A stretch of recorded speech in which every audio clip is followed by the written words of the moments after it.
नमस्कार मेरे प्यारे साथियों। स्नेल और स्लग देखने में भले ही छोटी और प्यारी लगे, लेकिन वास्तव में ये आपके गार्डन एरिया के लिए बहुत ही नुकसानदेह होती है। ये आपके पौधों और उसकी पत्तियों व फूलों को अपना भोजन बनाती है। ऐसे में अगर इन्हें गार्डन एरिया से दूर ना रखा जाए तो ये सभी प्लांट बहुत जल्दी ख़राब कर देती है और जड़ों को बहुत बुरी तरह नुकसान पैदा करती है। ये कहीं भी छुपी हुई आपको मिल सकती है। ये पत्तियों के निचले हिस्से में दिन के वक्त बैठी रहती है और जैसे ही शाम होने की होती है तो ये बाहर निकलना शुरू हो जाती है। और आपको सबसे ज़्यादा ये देखने को मिलेगी बरसातों के दिनों में, जब ह्यूमिडिटी 70% से ऊपर होगी।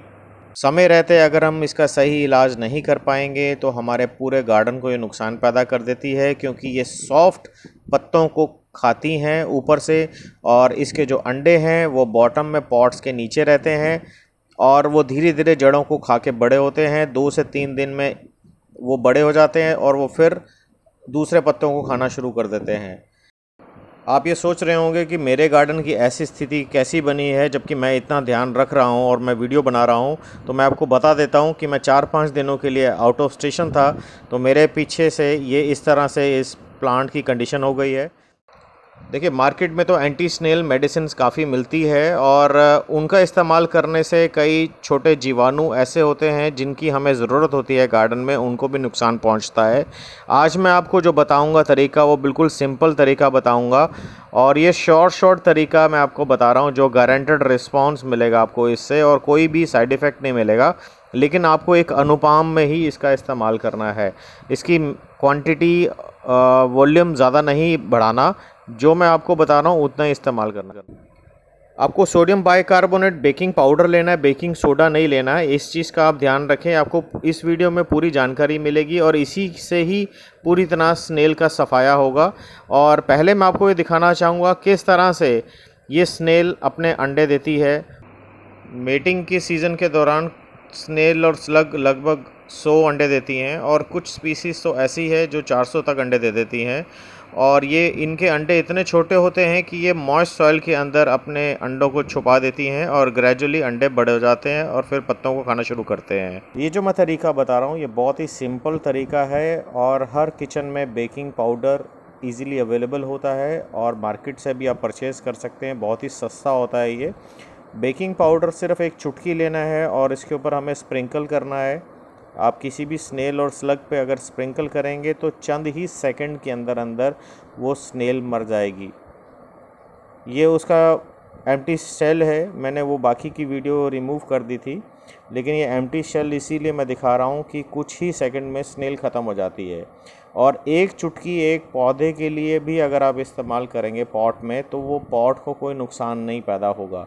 आपको मैं इसका फ़ायदा ही बताऊंगा बेकिंग पाउडर का, अगर आप सही तरीके से इस्तेमाल करेंगे। ये एक और स्नेल है, इसके ऊपर मैं फिर से बेकिंग पाउडर डाल रहा हूँ। केवल मैं आपको 3 तरीके बताऊंगा इसके अंदर कि जिससे आप इजीली आप अपने गार्डन के अंदर से स्नेल और स्लग को रिमूव कर सकते हैं। ये मैं आपको दूसरा तरीका बता रहा हूँ। जैसे कि पहले मैं आपको बता चुका हूँ कि जो स्नेल और स्लग है वो मॉइस्ट एरिया में अपने अंडों को देती हैं और उसके अंदर छुपा देती हैं, और वो अंडे इतने छोटे होते हैं कि हम उनको ईज़िली नहीं देख सकते। अब हमें इनकी प्रोडक्शन को रोकना है तो आप 1 लीटर से 2 लीटर पानी ले सकते हैं किसी भी ब्रॉड कंटेनर के अंदर। उसके अंदर आपको 2 बड़े चम्मच बेकिंग पाउडर डालना है, लगभग 20 ग्राम के करीबन होगा वो बेकिंग पाउडर। अच्छी तरह मिक्स करना है उस पानी को। जिन पौधों को ज़्यादा नुकसान हुआ है उनको तो हमें इस पानी में रखना ही है। इसके साथ साथ जितने भी इसके आजू बाजू के जितने भी गमले और हैं उनको भी आप पानी में रखेंगे 5 से 10 सेकंड के लिए, तो उनमें जो अंडे हैं छुपे हुए वो भी मर जाएंगे, उनकी प्रोडक्शन रुक जाएगी। बेकिंग पाउडर के वैसे तो बहुत सारे गुण हैं, जैसे ये नेचुरल क्लीनर के तौर पे भी इस्तेमाल किया जाता है। पत्तों को अगर हम इसके पानी से साफ़ करेंगे तो पत्तों में नेचुरल क्लीनिंग हो जाएगी और पत्तों में ग्लो आएगा। और दूसरा, ये सॉइल अमेंडमेंट के तौर पे भी बहुत अच्छा इस्तेमाल किया जाता है बेकिंग पाउडर।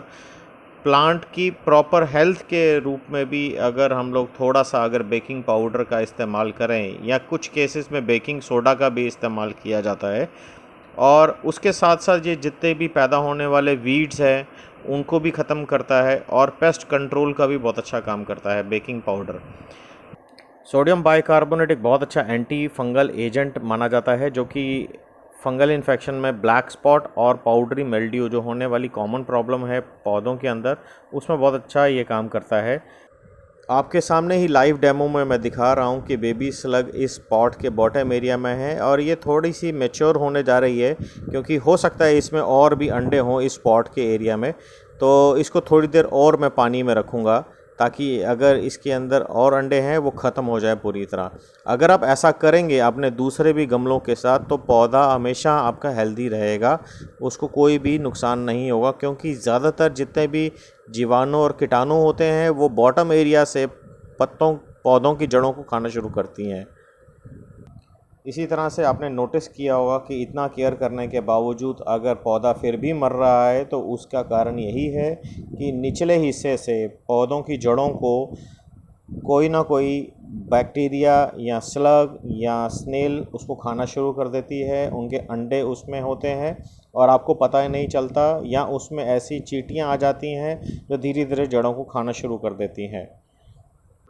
अब मैं आपको तीसरा तरीका बताऊंगा कैसे हम अपने गार्डन को स्नेल और स्लग से बचा सकते हैं। उससे पहले मैं आपसे गुजारिश करना चाहूँगा, अगर आपको ये मेरी वीडियो पसंद आई है तो आप वीडियो को लाइक करें और अगर आपने अभी तक चैनल को सब्सक्राइब नहीं किया तो चैनल को सब्सक्राइब करें और ज़्यादा से ज़्यादा इस वीडियो को शेयर करें। अब मैं आपको तीसरा तरीका बताने जा रहा हूं कि कैसे हम फोलियर स्प्रे के थ्रू भी अपने प्लांट्स को हेल्दी बनाए रख सकते हैं। तो फोलियर स्प्रे करने के लिए अगर आपके पास 1 लीटर की बोतल है या 2 लीटर की बोतल है या 5 लीटर की बोतल है तो पर लीटर आपको 2 से 2.5 ग्राम, मैक्सिमम 2.5 ग्राम तक आपको बेकिंग पाउडर इस्तेमाल करना है। और पानी मिक्स करने के बाद अच्छी तरह इसको मिक्स करने के बाद आप इसको शाम को अगर स्प्रे करेंगे तो उसका आपको बेनिफिट ज़्यादा देखने को मिलेगा। जैसा मैं पहले ऑलरेडी बता चुका हूँ कि जितना भी स्लग और स्नेल है वो शाम के वक्त बाहर आती हैं। इस वीडियो के द्वारा मैंने आपको पूरी जानकारी दी कैसे हम अपने पौधे को स्नेल और स्लग से छुटकारा दिला सकते हैं। अगर आपके कोई सवाल हो तो प्लीज़ आप कमेंट बॉक्स में मेरे से पूछ सकते हैं, मैं आपको उसका रिप्लाई करूँगा। आपका दिन शुभ हो। धन्यवाद।